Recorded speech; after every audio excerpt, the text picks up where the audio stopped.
रघुकुल साधराना हो, चरण हो राघव के, जहाँ मेरा ठिकाना हो। लक्ष्मण सा भाई हो, कौशल्या माई हो, स्वामी तुम जैसा मेरा रघुराई हो, स्वामी तुम जैसा मेरा रघुराई हो।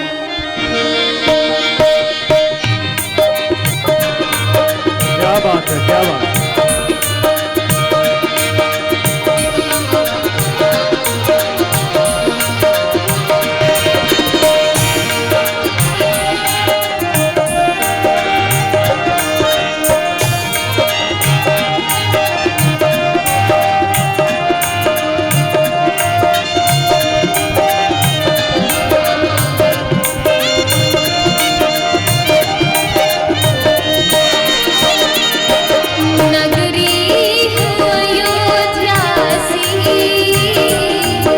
रघुकुल साधराना हो, चरण हो राघव के, जहाँ मेरा ठिकाना हो, चरण हो राघव के, जहाँ मेरा ठिकाना हो।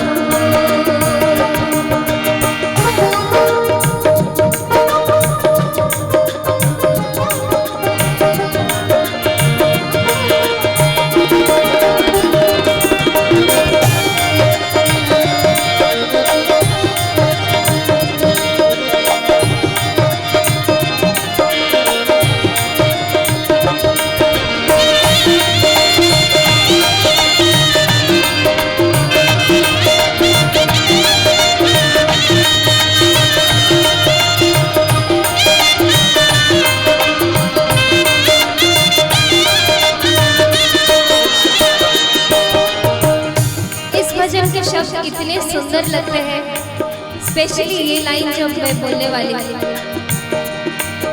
श्रद्धा हो श्रवण जैसी,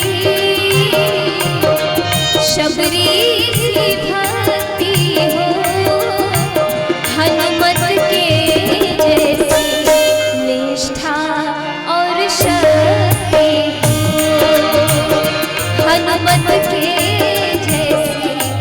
निष्ठा और शक्ति हो। नगरी अयोध्यासी, रघुकुल साधराना हो, चरण हो राघव के, जहाँ मेरा ठिकाना